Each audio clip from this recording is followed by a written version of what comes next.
রামনবমী চৈত্র মাসের শুক্লপক্ষে নবমী তিথিতে অনুষ্ঠিত হয় এবং এই উৎসবটি ভগবান রামের জন্মবার্ষিকী হিসেবে সারা দেশে ব্যাপক আড়ম্বরের সঙ্গে পালিত হয়। ঠিক একই চিত্র রায়গঞ্জেও ধরা পড়ল রামলালার জন্মদিন উপলক্ষে। শ্রী রামনবমী উদযাপন সমিতি উত্তর দিনাজপুরের উদ্যোগে প্রতি বছরের মতো এবছরও রায়গঞ্জবাসী দীর্ঘ অপেক্ষার পরে রামনবমীর শোভাযাত্রা সম্পন্ন করল।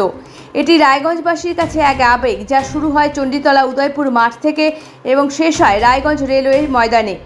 শোভাযাত্রা শেষে উপস্থিত ভক্তদের জন্য খিচুড়ি প্রসাদের ব্যবস্থা থাকে। এই শোভাযাত্রায় বিভিন্ন সংস্থা, বিদ্যালয় ও সহ বিভিন্ন শহর গ্রামগঞ্জ থেকে বহু লোক অংশগ্রহণ করে। বিশিষ্ট ব্যক্তিবর্গ এখানে উপস্থিত থাকেন। এছাড়াও শোভাযাত্রায় অনেকে রাম, সীতা, হনুমান সেজে বিভিন্নভাবে অংশগ্রহণ করে এবং হাজার হাজার লোক এই শোভাযাত্রায় অংশগ্রহণ করে। রাস্তায় রাস্তায় বিভিন্ন প্রতিষ্ঠান থেকে জল, ফল, শরবত ও খাবারের ব্যবস্থা থাকে শোভাযাত্রায় অংশগ্রহণকারীদের কোনো অসুবিধে না হয় যাতে। প্রশাসনের ব্যবস্থাও খুব ভালো থাকে। রাজনৈতিক ভেদাভেদ ভুলে সকলে এই দিনটিতে একত্রিত হয়।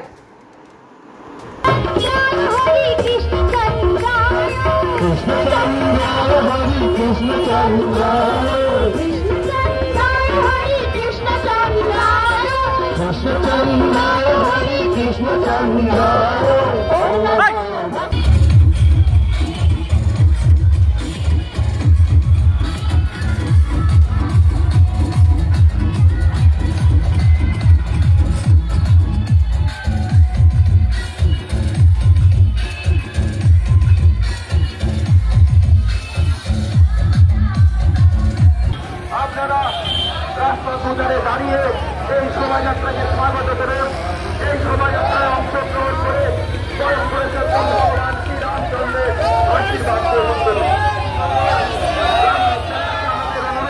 আপনারা সুন্দর এবং সুন্দরভাবে এই শোভাযাত্রায় অংশগ্রহণ করে এই শোভাযাত্রাকে সাফল্যমণ্ডিত করে তুলবেন। দাদা, আপনার নাম? বাসুদেব কুমার রায়। আজকে এখানে কি উদ্দেশ্যে আপনারা জমায়েত? আজকে পবিত্র আমাদের শ্রী ভগবান রামচন্দ্রের রামনবমী উপলক্ষে আমরা এখানে জমায়েত করেছি। কি বলবেন রামনবমী নিয়ে? আমাদের বাঙালি তথা ভারতবর্ষে হিন্দুদের, বিশেষ করে আমাদের সনাতনীদের একটা বড় উৎসব। সেই উপলক্ষে আমরা সবাই একত্রিত হয়েছি। এটা আমাদের কাছে একটা বড় পাওয়া।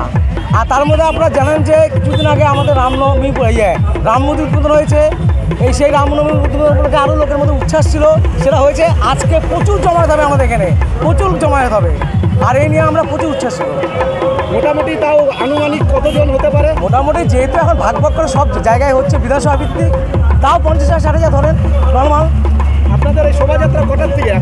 আজকে তো 12টা টাইম দেওয়া আছে। যেহেতু একটু সময় জমায়েত হচ্ছে, জায়গার থেকে লোকজন আসছে, একটু সময় লাগবে আর কি। কোথা থেকে কত অবধি র্যালি করছেন? মোটামুটি র্যালি আপনার চণ্ডীতলার থেকে আমাদের যেটা শিডিউল আছে এই স্টেশন অবধি।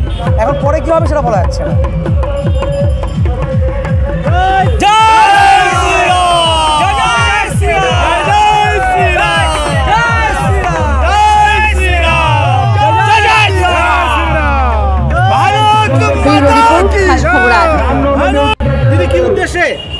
সবচেয়ে বড় কথা, আমরা সকলেই শ্রীরামের ভক্ত।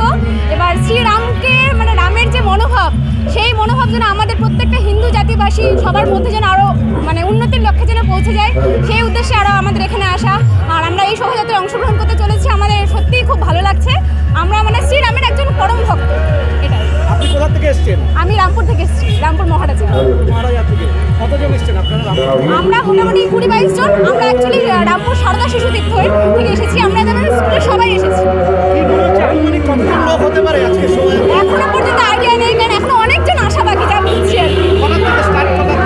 স্টার্ট তো হওয়ার কথা ছিল, যেমন 12টা থেকে একটু লেট হয়ে গেছে সবার আসতে। আরও অন্যান্য জায়গায় শোভাযাত্রা চলছে, ওখান থেকে সবাই আবার এখানে আসবে। জয় শ্রীরাম।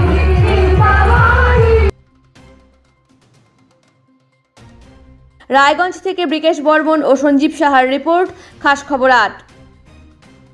এখন আপনিও রিপোর্টার। আপনার এলাকার যে কোনো খবর পাঠান এই নম্বরগুলোতে।